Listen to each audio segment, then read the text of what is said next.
Hello students, special topic एक cover कर रहे हैं हम लोग आजकल। तो आज का टॉपिक देखो, सबसे ऊपर वाला जो है वह है कॉन्जुगेट न्यूक्लियोफिलिक एडिशंस। ये वर्ड जो कॉन्जुगेट आया है ये नया है तुम्हारे लिए। न्यूक्लियोफिलिक एडिशंस तुम पहले से जानते थे, तो न्यूक्लियोफिलिक एडिशंस क्या हैं और कॉन्जुगेट न्यूक्लियोफिलिक एडिशंस उनसे कहाँ डिफ़र करते हैं ये ज़रा ध्यान से देखोगे। सपोज़ करो ए वाले टाइटल को देखो, इस ए वाले टाइटल का हमने नाम दिया है न्यूक्लियोफिलिक एडिशंस। जो नॉर्मल न्यूक्लियोफिलिक एडिशंस तुमने अल्डिहाइड या कीटोन्स का पढ़ा था रिएक्शन, वही है। तो क्या है वो न्यूक्लियोफिलिक एडिशन, एक बार हम लोग अगर रिवाइज करने की कोशिश करें, तुमको एक लंबा चेन देख के परेशान नहीं होना है। Nucleophilic addition C double bond O पर होने वाले एडिशंस थे, है ना। अब ये C double bond O aldehyde का है या कीटोन का है, अभी जैसा लिखा है तो ये कीटोन का है, और अगर यहाँ H लिख दें तो ये अल्डिहाइड का है।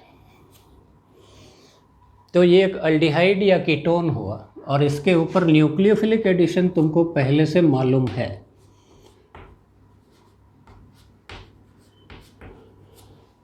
ये न्यूक्लियोफिलिक एडिशन जो तुमको पहले से मालूम है वो क्या है, तुम जरा याद करने की कोशिश करो।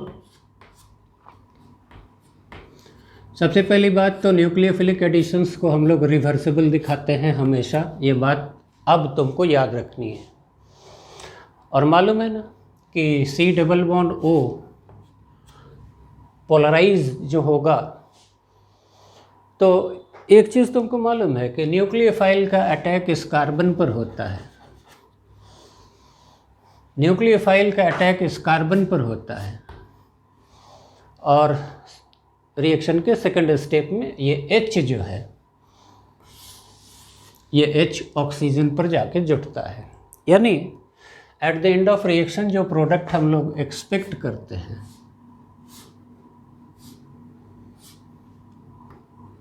ये कुछ ऐसा होता है।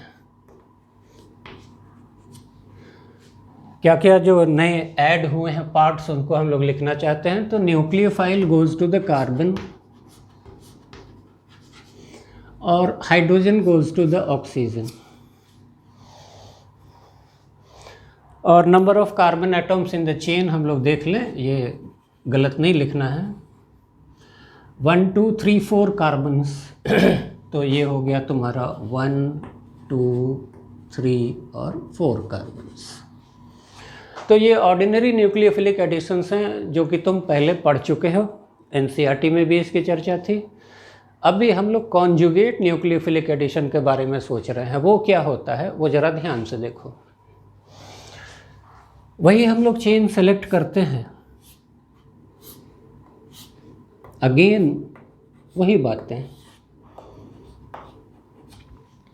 अब की बार क्या होगा कि एल्डिहाइड या कीटोन जो सबस्ट्रेट होगा उसके पास एक कॉन्जुगेटेड डबल बॉन्ड भी होगा। Carbon carbon double bond will be conjugated to the C double bond O of aldehydic और कीटोनिक ग्रुप।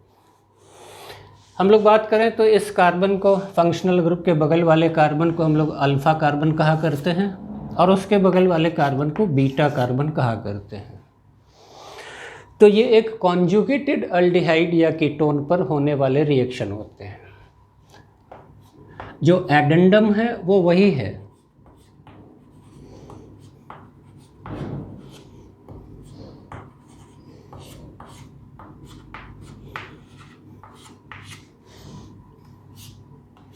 जब एक कॉन्जुगेटेड डबल बॉन्ड प्रेजेंट होता है तो एक चीज़ तुमको याद रखनी है कि addition C double bond O पर नहीं होता है, एडिशन होता है सी डबल बॉन्ड C पर।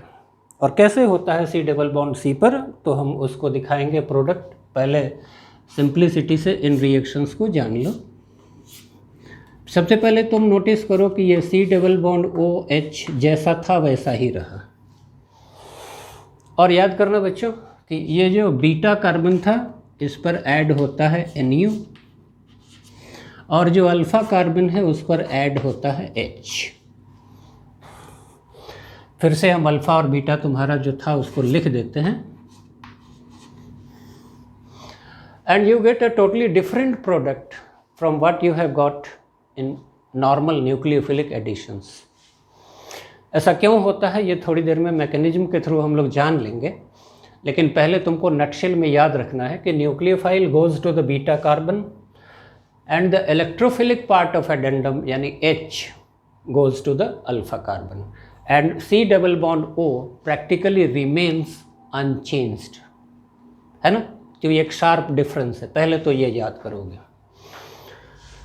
एक अगर बात तुम दिमाग में रख सको तो normally conjugate additions are catalysed by copper +1 salts.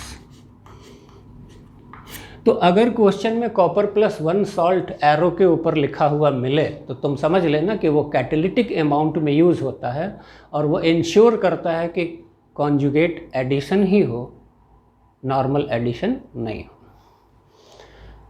ठीक है, ये Cu+1 ना भी हो तो भी तुमको कॉन्जुगेट एडिशन की बात ध्यान में रखनी है।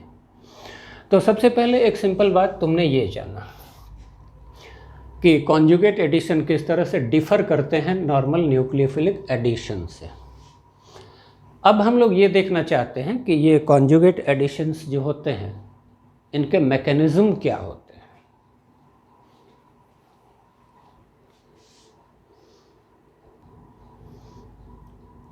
तो हम लोग ये देखना चाहते हैं कि कॉन्जुगेट न्यूक्लियोफिलिक एडिशंस जो होते हैं उनका मैकेनिज़्म क्या होता है and how they differ from normal nucleophilic additions. तो देखो ये तुम्हारा कॉन्जुगेटेड अल्डिहाइड या कीटोन का स्ट्रक्चर यहाँ मैं बना रहा हूँ, और ये रहा तुम्हारा conjugated double bond. Alpha beta position तुम जान ही रहे हो। रेजोनेंस कॉन्जुगेटेड सिस्टम में होता है ये भी तुमको पता है। कैसे होगा यहाँ रेजोनेंस? तो it will be something like this. ये याद है ना कि अल्फ़ा और बीटा कार्बन्स कौन कौन थे? तो कॉन्जुगेट न्यूक्लियोफिलिक एडिशन में इस रेजोनेटिंग स्ट्रक्चर को खूब ध्यान से देखना और बनाना भी है।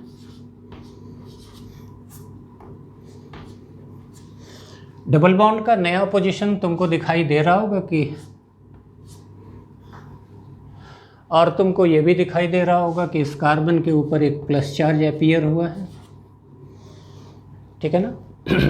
तुमको याद है कि ये अल्फ़ा कार्बन था और ये बीटा कार्बन था। अब इस रेजोनेटिंग स्ट्रक्चर को अगर तुम ध्यान से देखोगे तो तुमको दिखाई देगा कि इसका जो रेजोनेंस हाइब्रिड है उसके बीटा कार्बन के ऊपर पार्शियल पॉजिटिव चार्ज होगा और ऑक्सीजन एटॉम के ऊपर पार्शियल नेगेटिव चार्ज होगा। कहाँ? रेजोनेंस हाइब्रिड में। तो ये रेजोनेटिंग स्ट्रक्चर्स हम लोग कंसीडर कर रहे हैं कि जो कॉन्जुगेटेड एल्डिहाइड या कीटोन होगा उसका। और रेजोनेंस हाइब्रिड को जब तुम ध्यान में रखोगे तो न्यूक्लियोफिलिक एडिशन का पूरा कोर्स तुमको खुद से ही देखो। न्यूट्रल न्यूक्लियोफाइल तुमको मालूम है ना कि न्यूक्लियोफिलिक डोनर एटॉम के ऊपर लोन पेयर होता है। और अब तुमको ये पूछने की ज़रूरत नहीं है कि न्यूक्लियोफाइल का अटैक जो है that attack will occur at this beta carbon. और ऑफ कोर्स न्यूक्लियोफिलिक एडिशन के जो पुराने फीचर्स थे वो कैरी करते हैं, यानी ये स्टेप जिसमें न्यूक्लियोफाइल ऐड होता है वो स्टेप स्लो होता है, और जो स्लो स्टेप होता है उसको हम लोग कहा करते हैं RDS, रेट डिटर्मिनिंग स्टेप, है ना। तो अब एक बार न्यूक्लियोफाइल ऐड हुआ बीटा कार्बन पर तो what kind of structure we can draw. थोड़ा बड़ा बना देते हैं सो दैट कि तुम ठीक से बात को समझ सको। ये O- और H जैसे थे वैसे ही रहे, दिखाई दे रहा है। और इस बीटा कार्बन के ऊपर न्यूक्लियोफाइल आके ऐड होगा और इस न्यूक्लियोफाइल से अभी H अटैच्ड है है ना। और डबल बॉन्ड का पोजीशन तुमको मालूम है ही कि अभी वो कार्बोनिल कार्बन और यहाँ शिफ्टेड है। ये डबल बॉन्ड का पोजीशन तुम ध्यान से देखोगे। फिर एक बार लिख देते हैं, ये तुम्हारा अल्फा कार्बन था और ये क्या था, बीटा कार्बन था। तो न्यूक्लियोफिलिक अटैक जो होगा वो बीटा कार्बन पर होगा, this is for sure. NU का जो डोनर एटम होगा न्यूक्लियोफाइल का, उसके ऊपर अब एक प्लस चार्ज आएगा, एक फॉर्मल पॉजिटिव चार्ज NU पर आएगा। और वैसा होने के कारण क्या होगा कि एक -I इफेक्ट NU का डोनर एटम एक्सर्ट करेगा, और ऐसी स्थिति में ये हाइड्रोजन जो होगा NU का वो क्या होगा, एसिडिक हाइड्रोजन होगा। तो this is the step first conjugate addition का। अब क्या है कि O पर का माइनस चार्ज कैसे रिटर्न बैक होता है और उसके एरोज को हम कैसे दिखा रहे हैं, ज़रा ध्यान से सोचना। O पर का माइनस चार्ज बैक हुआ और ये कार्बोनिल कार्बन और अल्फा कार्बन के बीच का जो डबल बॉन्ड था उसके पाई इलेक्ट्रॉन्स अल्फा कार्बन के ऊपर पोलराइज होंगे and they will pick the acidic hydrogen.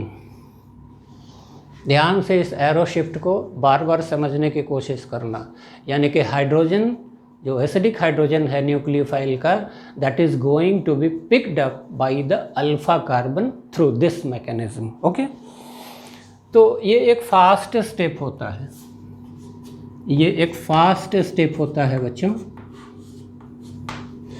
और इस फास्ट स्टेप के होने के बाद जो अल्टीमेट प्रोडक्ट तुम्हारा होगा, you can draw the structure of that product. इधर तो तुमको डबल बॉन्ड वापस हो गया और यहाँ तुमको दिखाई दिया कि इस कार्बन पर अब NU रह गया, यानी nucleophilic part of the addendum. अब NU के ऊपर एक पेयर ऑफ इलेक्ट्रॉन आ जाएंगे, उसका पॉजिटिव चार्ज गायब हो गया और यहाँ जो है तुम्हारा बच्चों H आ गया। तुमको रिमाइंड ये कर दें कि ये अल्फा कार्बन है और ये बीटा कार्बन है। तो ये तुम्हारा फाइनल प्रोडक्ट मिलता है। This is your final product.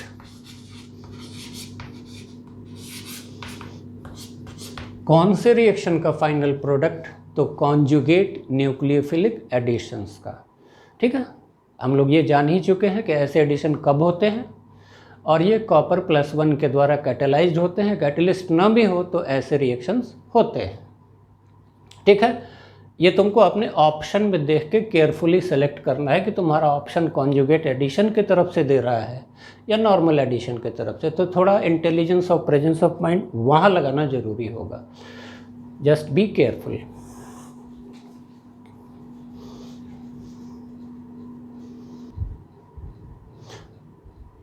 थोड़ा सा हम लोग ये भी ध्यान दे सकते हैं कि C डबल बॉन्ड C के साथ क्या हर बार ज़रूरी है कि C डबल बॉन्ड O ही कॉन्जुगेटेड हो, और अगर C double bond O conjugated हो तो वो क्या अल्डिहाइड या कीटोन का ही हो। तो डिफरेंट केसेस की बात हम लोग सोच लेते हैं कि इन रिएक्शंस को एक कॉन्जुगेटेड सिस्टम चाहिए। वो कहाँ से आ रहे हैं, अल्डिहाइड से आ रहे हैं, कीटोन से आ रहे हैं या अदर पॉसिबिलिटी से आ रहे हैं, इट डजेंट मैटर्स, है ना। तो ज़रा देखो ध्यान से कि पहली तो परिस्थिति हम लोग सोच सकते हैं कि इस सिस्टम में भी कॉन्जुगेट एडिशन ही होगा। कौन सा सिस्टम, तुम ज़रा देखोगे ध्यान से। C डबल बॉन्ड OR, यानी अगर ईस्टर की भी बात करें और इस पर न्यूक्लियोफिलिक एडिशन हम लोग कराएं, कॉपर 1 कैटलिस्ट हो ना हो, इससे तुमको परेशान नहीं होना है। तो यहाँ का भी प्रोडक्ट तुम बता सकते हो ना, यहाँ का भी प्रोडक्ट तुम कुछ ऐसा ही लिखोगे। This will be C double bond OR। Easter group तो रह गया इंटैक्ट, और यहाँ पर बच्चों क्या आएगा, NU, और यहाँ पर क्या आएगा, H।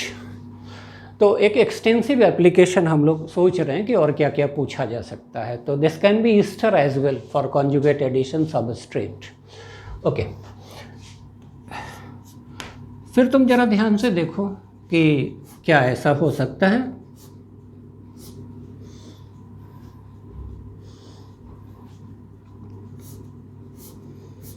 क्या ऐसा हो सकता है?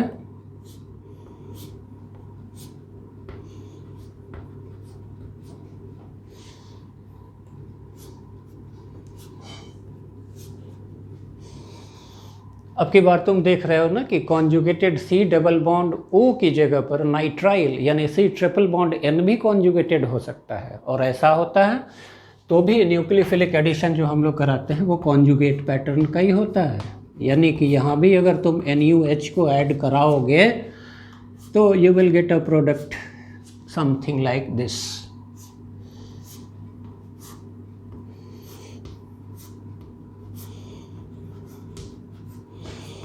समझ रहे हो मेरी बात को? यहाँ Nu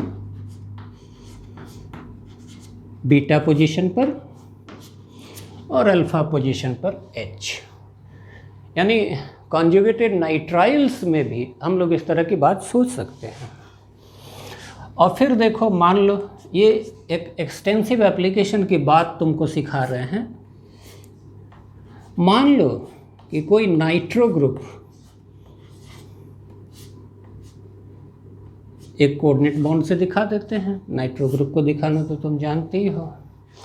अब देखो फिर एक बार ध्यान से कि this time a nitro group is conjugated to the C double bond C, और फिर तुम सोचो कि इस पर अगर NuH का एडिशन कराएंगे तो क्या कॉन्जुगेट एडिशन होगा?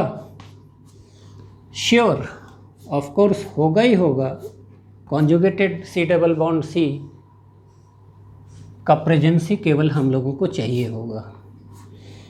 तो देखो बच्चों, जो नाइट्रो ग्रुप था तुम्हारा, वो रिएक्शन के लास्ट में कुछ इस तरह से अपीयर होगा जैसे उस पर कोई असर ही नहीं पड़ा है, लेकिन मैकेनिज्म तुम देख चुके हो कि conjugated double bond actively participate करता है और at the end of the reaction वो फिर से रीजनरेट हो जाता है। तो प्रोडक्ट फाइनल तुमको जनरली प्रिडिक्ट करना होता है।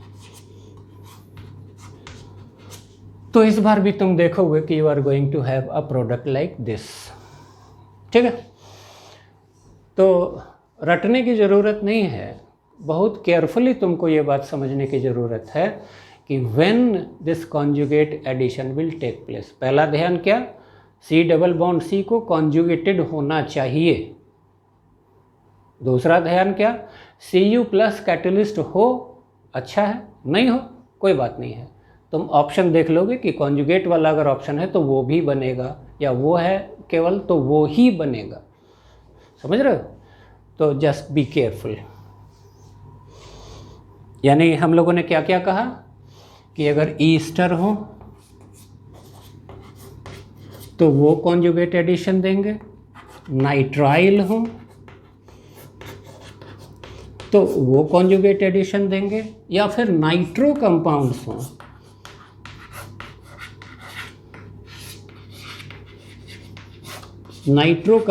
हो तो वो भी कॉन्जुगेट एडिशन देंगे। ठीक है, ये 3 केस एडिशनल तुमको ध्यान में रखना चाहिए। जेईई एडवांस में पूछ सकते हैं वो तुमसे।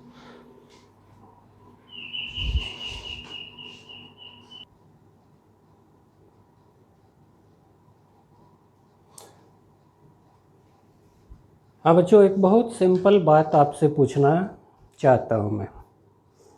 ठीक है, वो कौन सी बात मैं पूछना चाहता हूँ कि आपको पता है कि न्यूक्लियोफाइल्स किनको कहते हैं?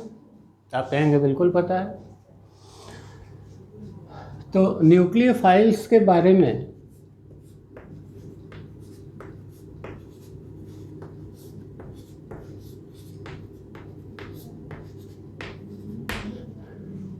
एक मैं स्ट्रॉन्ग रिकमेंडेशन देना चाहता हूँ कि न्यूक्लियोफाइल्स के बारे में अपना ध्यान जो है बिल्कुल क्लियर रखिएगा, अपना विज़न बिल्कुल क्लियर रखिएगा कि सिर्फ इतना जानना काफ़ी नहीं है कि न्यूक्लियोफाइल न्यूट्रल होते हैं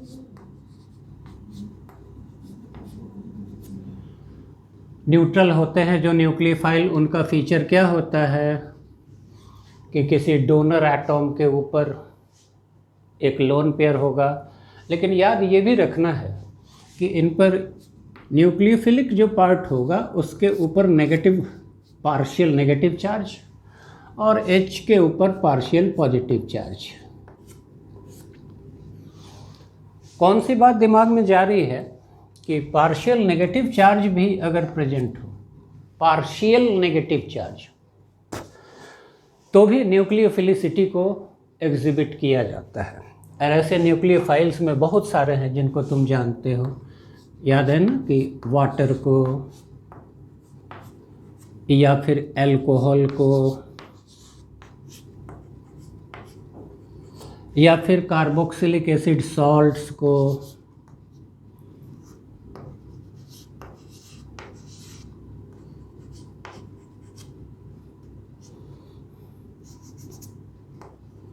मान लो Na, इनमें क्या होता है, ऑक्सीजन पर पार्शियल नेगेटिव चार्ज, ऑक्सीजन पर पार्शियल नेगेटिव चार्ज, ऑक्सीजन पर पार्शियल नेगेटिव चार्ज, ऑक्सीजन पर पार्शियल नेगेटिव चार्ज या complete negative charge, what ever it may be. तो न्यूट्रल न्यूक्लियोफाइल्स के बारे में तुम जानते हो, और ये न्यूक्लियोफिलिसिटी शो करेंगे किनके रूप में, किनके थ्रू, तो ये ऑक्सीजन के थ्रू करेगा, ये ऑक्सीजन के थ्रू करेगा, कार्बोक्सिलेट भी ऑक्सीजन के थ्रू करेगा। इन एडिशन टू अमोनिया को भी तुम जानते हो, अमोनिया को ऐसे लिख सकते हैं हम लोग, नाइट्रोजन के थ्रू करेगा।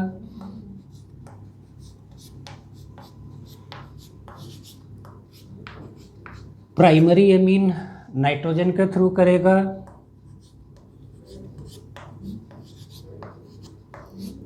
सेकेंडरी एमीन भी नाइट्रोजन के थ्रू करेगा,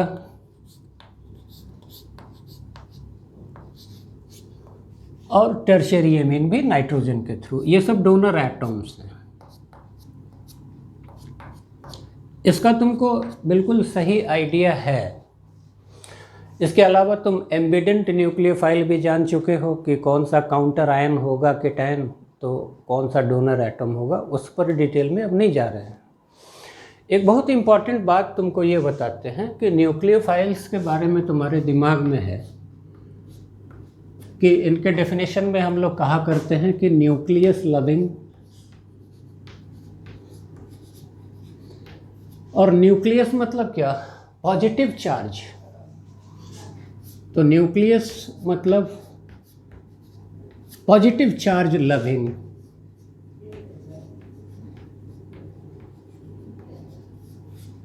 होते हैं और कहाँ अटैक करते हैं,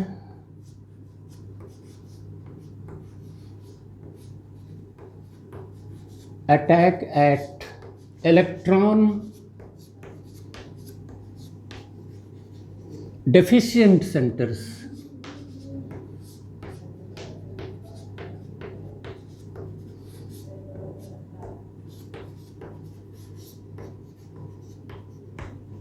अभी तक जितना कुछ हमने लिखा है, आई नो कि ये सारी बातें तुमको बिल्कुल क्लियर होंगी। तुमको अभी जो कॉन्जुगेट एडिशन हम लोग पढ़ रहे थे उसमें ये भी पता था कि न्यूक्लियोफाइल जो है कहाँ अटैक करते हैं जनरली, तो कैटायनिक कार्बन के ऊपर अटैक उनका हम लोगों के लिए ऑर्गेनिक केमिस्ट्री में इम्पॉर्टेंट हुआ करता है। तुम जरा एक बात सोचोगे कि और कौन कौन से न्यूक्लियोफाइल की पॉसिबिलिटी हो सकती है, तो यहाँ उसको मैं लिख रहा हूँ। अब ये ध्यान से तुमको देखना है। पहला,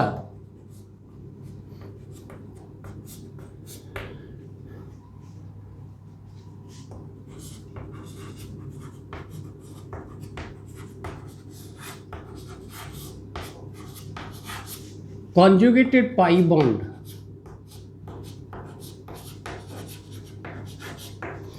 ये कॉन्जुगेटेड पाई बॉन्ड जो होता है उसके पाई इलेक्ट्रॉन्स भी पेयर ऑफ इलेक्ट्रॉन हो गए, वो भी न्यूक्लियोफाइल के रूप में काम कर सकते हैं। कैसे करेंगे देखोगे कि जैसे हम लोग कहते हैं कि C डबल बॉन्ड C हुआ है, ओके, ये तो तुमको याद है ना, कार्बोकेटायन के रेजोनेंस स्टेबलाइजेशन में पढ़ते हो तो वहाँ तुमने ध्यान दिया कि इस प्लस चार्ज के ऊपर ये पाई इलेक्ट्रॉन्स जो हैं न्यूक्लियोफाइल के रूप में अटैक कर रहे हैं, और एक अगला रेजोनेटिंग स्ट्रक्चर हम लोगों को जो मिलता है वो क्या मिलता है तुम देखते हो।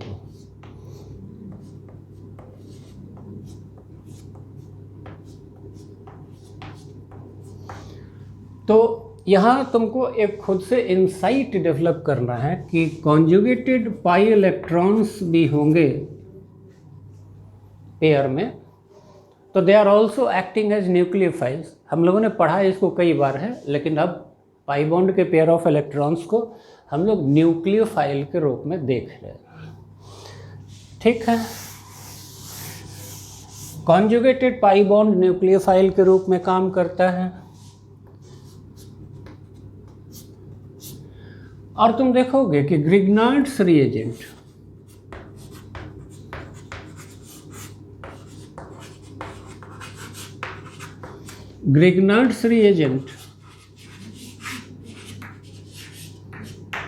मालूम है ना, ग्रिग्नार्ड्स रिएजेंट को क्या लिखा करते हैं? ग्रिग्नार्ड्स रिएजेंट को लिखा करते हैं RMgX। ओके,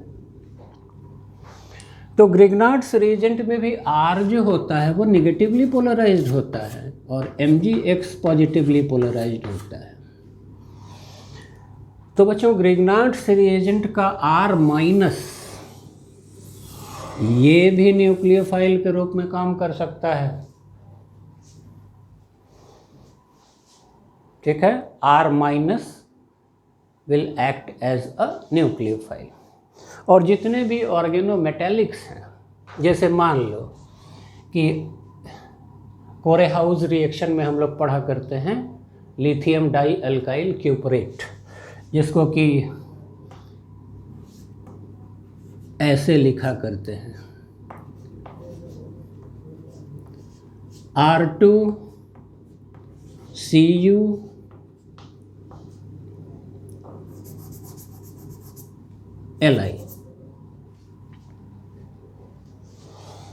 बस सिंपली देखा करो, ये भी ऑर्गेनोमेटेलिक कंपाउंड है। और तुमको मालूम है ना कि मेटल से जुड़ा हुआ R जो है उसके ऊपर क्या होगा? Partial negative charge. तो दोनों R में से कोई भी R पेयर ऑफ इलेक्ट्रॉन को यूज करके न्यूक्लियोफाइल का रूप में काम करता है। R2CuLi क्या बोलेंगे?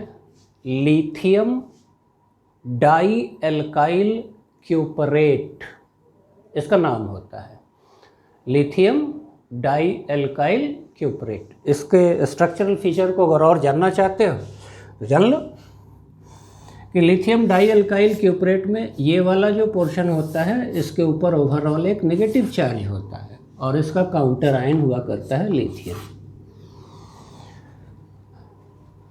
तो ग्रिग्नार्ड्स रिएजेंट या फिर हर ऑर्गेनो मेटेलिक कंपाउंड जिसमें R नेगेटिवली पोलराइज्ड हो, यानी मेटल से जुड़ा हुआ हो, तो उसका R भी न्यूक्लियोफाइल के रूप में काम करेगा। ठीक है, और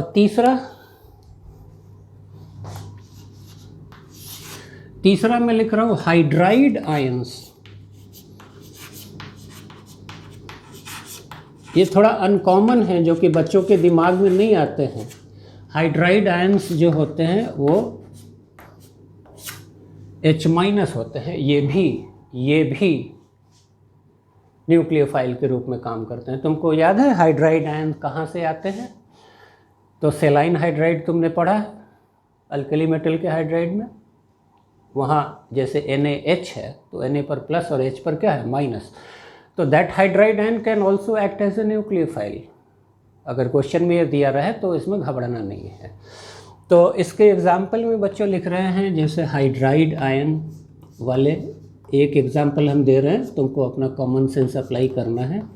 अगर इसके साथ कोई रिएक्शन हो या CaH2 के साथ कोई रिएक्शन हो तो CaH2 में भी 2 हाइड्राइड आयन्स होते हैं। और हाइड्राइड आयन्स हमको कहाँ मिलते हैं? तो और हाइड्राइड आयन्स जैसे ये एक एग्जाम्पल हुआ, और हाइड्राइड आयन हम लोग जैसे सोडियम बोरोहाइड्राइड की बात करते हैं, NaBH4, NaBH4 सोडियम बोरोहाइड्राइड, मालूम है ना कि ये Na+ और BH4- से बना है। और इस BH4 का स्ट्रक्चर बच्चों आप जानते हैं, कैसे जानते हैं? तो B है और उसके ऊपर 4 H हैं, 1 2 3 और 4 H, और इस B के ऊपर क्या है? एक नेगेटिव चार्ज है, ठीक है। ये बोरोहाइड्राइड आयन हुआ, काउंटर आयन सोडियम था। तो बोरोहाइड्राइड आयन को अगर तुम ध्यान से देखो, इसका एक हाइड्रोजन H- के रूप में एक न्यूक्लियोफाइल का काम कर सकता है ना? नहीं कर सकता है, करेगा। और भी तुमको दिमाग में है कि जैसे C हम लिख देते हैं, जैसे फ्रीडल क्राफ्ट रिएक्शन में तुम एल्काइलेशन, एसाइलेशन या हैलोजिनेशन करते हो तो AlCl4- बनता है। और इसका भी तुमको याद है कि Cl- जो है एक न्यूक्लियोफाइल के रूप में काम करता है। तो ज़रूरत क्या है कि न्यूक्लियोफाइल का जो लेफ़्ट साइड में हमने लिखा था, ये विज़न तो सारे बच्चों के दिमाग में क्लियर होता है, बट अगर इधर वाले किसी न्यूक्लियोफिलिक रिएजेंट को यूज़ करके क्वेश्चन दिया जाए तो बच्चे जनरली फंबल कर जाते हैं, वो समझ नहीं पाते हैं कि इसमें करना क्या है। तो just try to have a very clear cut idea of nucleophiles, है ना।